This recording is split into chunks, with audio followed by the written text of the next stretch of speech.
দেখতে পাই। আর আল্লাহ তাআলা এই কোরআনের সূরাতুদ দোহা নাজিল করলেন রাসূল সাল্লাল্লাহু আলাইহি ওয়াসাল্লামের ইন্তেকালের 6 মাস পূর্বে 10ম হিজরিতে। কি বলছেন? ওয়ালাল আখিরাতু খায়রুল লাকা মিনাল উলা ওয়ালা সাউফা ইউতিকা রাব্বুকা ফাতারদা।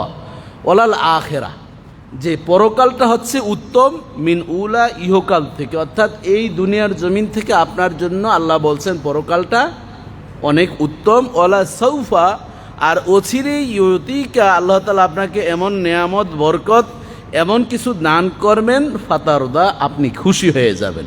জোরে জোরে বলেন সুবহানাল্লাহ। বাবাজি বন্ধুরা আমার, জিবরাইল আলাইহিস সালাম বিশ্ব পয়গম্বরের সাথে যখন এই কথাগুলো আদান প্রদান করলেন, কোরআনের আয়াত নাজিল হয়ে গেল। প্রিয় নবী জিবরাইল আলাইহিস সালামকে জিজ্ঞাসা করলেন, ভাই এমন কি আল্লাহ তাআলা দিবেন আর আমি খুশি হয়ে যাব? জিবরাইল আলাইহিস সালাম প্রিয় নবীকে সেই বিষয় জানিয়ে দিলেন। জানিয়ে দেওয়ার পর তিনি এভাবে ওয়াক্তিয়া যখন নামাজ চলছিল, নামাজ আদায়ের শেষে তিনি মিম্বারে বসে গেলেন, সাহাবায়ে কেরামদেরকে এলান করলেন।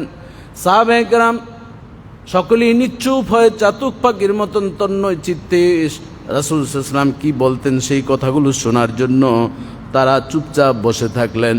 তখন প্রিয় নবী জিজ্ঞাসা করলেন, বলো আল্লাহ আমাকে কি দিবেন আর আমি খুশি হব, এ বিষয় সম্পর্কে কি তোমরা কোনো জানো?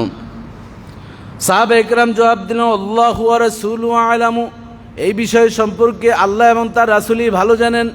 প্রিয় নবী তখন বললেন, লা আরদা ওয়াহিদুন মিন উম্মতি ফিন্নার, দুনিয়ার জমিনে আমার যে উম্মত আল্লাহকে বিশ্বাস করেছে, আমি নবী মুহাম্মদুর রাসূলুল্লাহ সাল্লাল্লাহু আলাইহি সাল্লামকে আখিরি জামানার পয়গম্বর হিসাবে স্বীকৃতি দিয়েছে, এমন কোনো উম্মত জাহান্নামে কোনোদিন প্রবেশ করবে না। এই বিষয় সম্পর্কে জিবরাইল আমাকে জানিয়েছেন। আমার যে উম্মত লা ইলাহা ইল্লাল্লাহু মুহাম্মাদুর রাসূলুল্লাহ, এই আইডিটা তার অন্তরের ভিতরে এমনভাবে সে গেঁথে দিয়েছে, কোনো না কোনোভাবে মান ক্বালা লা ইলাহা ইল্লাল্লাহ, যে অন্তর থেকে আল্লাহকে আল্লাহ বলে স্বীকৃতি দেয়, আমি নবী মুহাম্মদুর রাসূলুল্লাহকে রাসূল হিসাবে মেনে নেয়, ফাদাখালাল জান্নাহ, অবশ্যই সে আল্লাহর জান্নাতের মেহমান হয়ে যাবে। সাহাবায়ে কেরাম খুব খুশি হয়ে গেলেন। কিছু কিছু সাহাবায়ে কেরাম এত আনন্দ পেলেন। আনাস ইবনে মালিক রাদিয়াল্লাহু তাআলা আনহু বলেন, আমি প্রিয় নবীর 10 বছরের খাদিম ছিলাম, নবীর কাছ থেকে নবীকে অনেক ঘোষণা দিতে শুনেছি, কিন্তু ইন্তেকালের পূর্বের এই যে 6 মাস পূর্বে যেই ঘোষণাটি দিয়েছেন, এই ঘোষণাটা আমার কাছে এত বেশি আনন্দ লেগেছে, আমি নিশ্চিত হয়ে গেলাম আমি আনাস ও রাসূলুল্লাহ সাল্লাল্লাহু আলাইহি ওয়াসাল্লামের জান্নাতের সঙ্গী হতে পারবো। বাবা জীবনধনা আমার, এভাবে প্রিয় নবী সফর মাস শেষ হয়ে গেল, জিলহজ মাস চলে আসলো।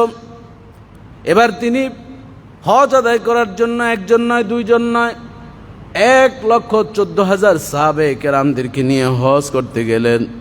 উদ্দেশ্য ছিল হজ বিলম্ব করা। 6 হিজরিতে হজের আয়াত নাজিল হয়েছে, কিন্তু তিনি কেন 10ম হিজরিতে গেলেন? এর কারণ ছিল সাহাবায়ে কেরামের বড় একটা সংখ্যা নেওয়ার জন্য, বিশাল একটা শোডাউন করার জন্য, যাতে করে কাফির মুশরিকরা বুঝে মুসলমান সংঘবদ্ধ দল, তাদের ইবাদতের ভিতরেই সংঘবদ্ধতা রয়েছে, সৌন্দর্যতা রয়েছে, ঐক্যতার বহিঃপ্রকাশ ঘটানোর জন্য প্রিয় নবী 1,24,000 সাহাবায়ে কেরামদেরকে নিয়ে হজ করতে গেলেন। সেখানে তিনি 9 জিলহজ যখন জাবালে রহমত এবং নামি মসজিদে নামিরা যেখানে, সেখানে তিনি 1,14,000 সাহাবায়ে কেরামের সামনে একটা বক্তব্য দেওয়ার জন্য থিম যখন তিনি তৈরি করলেন, এর মধ্যে আল্লাহ সুবহানাহু ওয়া তাআলা 9 জিলহজ কোরআনের আয়াত নাজিল করলেন, সূরাতুল মায়েদার 3 নম্বর আয়াত নাজিল করলেন, আল-ইয়াউমা আকমালতু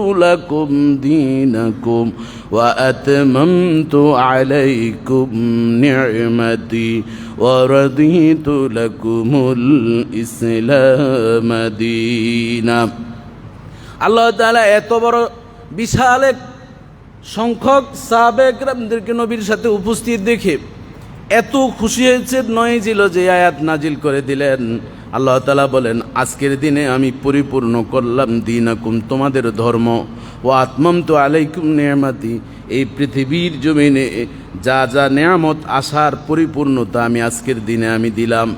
ও রাদিতু লাকুমুল ইসলাম দীনা, মুহাম্মদুর রাসূলুল্লাহ আমার বন্ধু যে দিন প্রচার করছেন, ইন্নাদ-দীনা ইনদাল্লাহিল ইসলাম, এই ইসলামকে তাদের জীবন বিধান হিসাবে যেটা তারা গ্রহণ করেছে, আমি আল্লাহ সেই দিন ইসলামকে সবচেয়ে মনোনীত ধর্ম হিসাবে আমি সন্তুষ্ট হয়ে গেলাম।